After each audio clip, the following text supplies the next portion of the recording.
Chapter 5, Emotional Intelligence is Data Processing. The myth of being nice.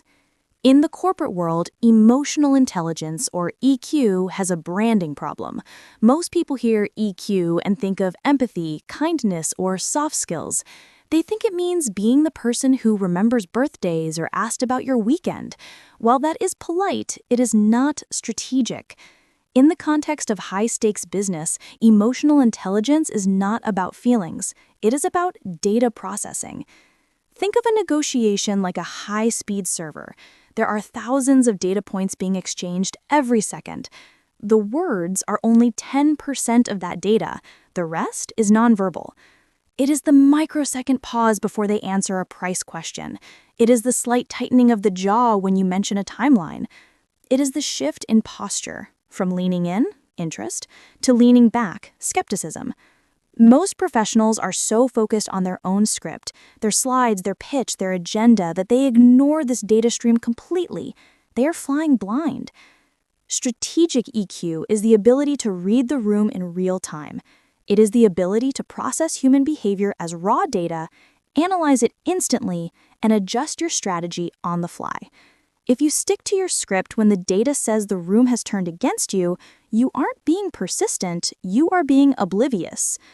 Communication creates results only when it lands. If the recipient has closed the door and you keep throwing packages at the porch, you aren't delivering value. You are just making a mess. The case study, the crisis manager. Let's look at how a master operator handles this data. A crisis management consultant was brought in to present a turnaround strategy to a board of directors. The company was bleeding money. Tensions were high. She began her presentation. She had the data, the charts, and the solution. But 5 minutes in, she noticed a shift. The CFO, who was the key decision maker, crossed his arms. He stopped looking at the screen and started looking at the table. He went silent. Most presenters would ignore this. They would think, I just need to get through the slides. If I explain the logic, he will get it. They would talk louder, they would talk faster. The consultant did the opposite. She treated his body language as a stop sign. She stopped her presentation mid-sentence. She turned off the screen. She looked directly at the CFO and said, I can tell something isn't sitting right. What am I missing? The room went dead silent. It was a risky move. But the CFO looked up, he uncrossed his arms, he said, I'm looking at these projections and honestly, we don't have the cash flow to survive the first 3 months of this plan. We'll be bankrupt before the turnaround happens. That objection wasn't in the brief. It wasn't in the emails. It was a hidden deal killer. Because she paused, they were able to address the cash flow issue right there. They adjusted the timeline. They structured a bridge loan. They saved the company. If she had kept presenting, the CFO would have let her finish, thanked her, and then voted no the moment she left the room. She didn't save the deal because she was smart. She saved it because she processed the visual data and had the courage to act on it. This is how you win clients. You stop presenting to the room you expected and start presenting to the room that actually exists. The EQ dashboard. What to scan for. How do you develop this radar? You need to build an internal EQ dashboard. When you are in a meeting, you are running 2 tracks in your brain. Track 1 is your content, what you are saying. Track 2 is the scanner, watching how it lands.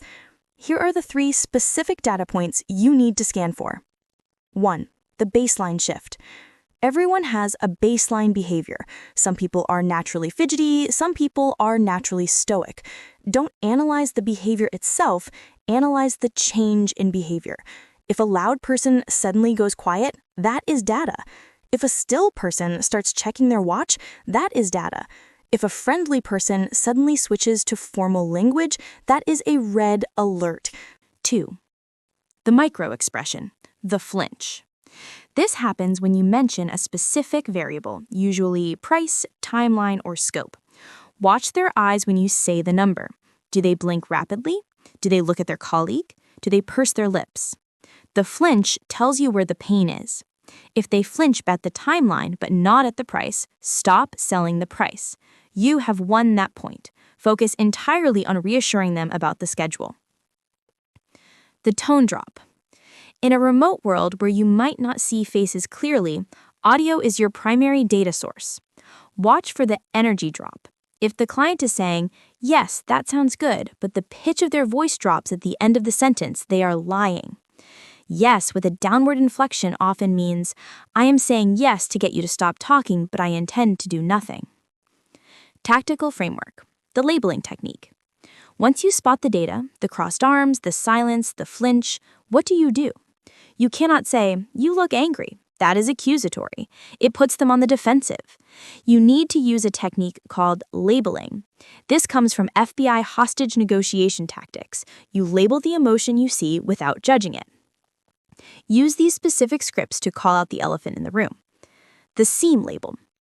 It seems like you have some hesitation about that last point. The sound label. It sounds like there is a concern about the timeline. The feel label. I get the feeling that this solution might be missing a key piece for you. Notice the phrasing. You aren't saying "you are wrong," you are saying "it seems." This gives them an out. If you're wrong, they can correct you, but usually they will say, "Actually, yes, my concern is..." And just like that, the hidden objection is on the table. You guide the conversation by making the invisible visible. You bring the shadow into the light where you can deal with it. The AI paradox. A quick note on artificial intelligence in this context. We talked about AI for preparation, but in the room, emotional intelligence is the one advantage you have over any algorithm. AI can process text. It can process logic.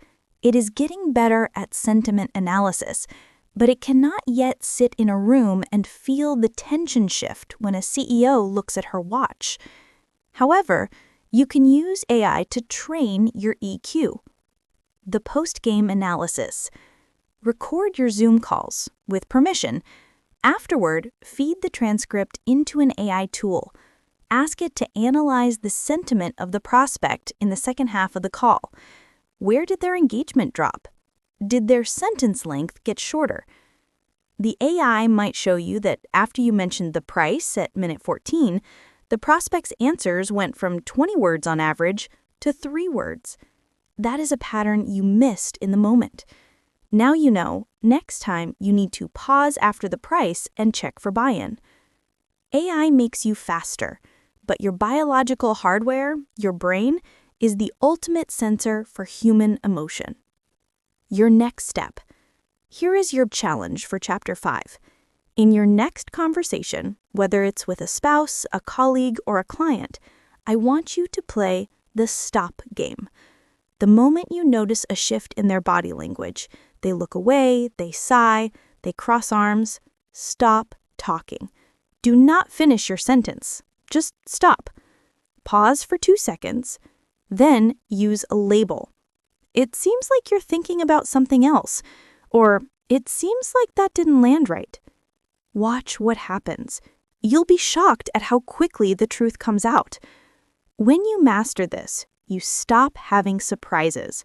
You never get the email a week later saying, "We decided to go in a different direction," and wonder why. You'll know exactly why because you saw it happen in the room. But once you've called out the elephant in the room, once you have stopped the pitch and labeled the fear, what do you do next? You have created a moment of truth. Now you need to let that truth sink in.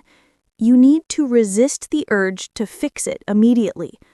You need to use the most powerful, underutilized tool in business communication. You mastered the scan. Now you need the silence.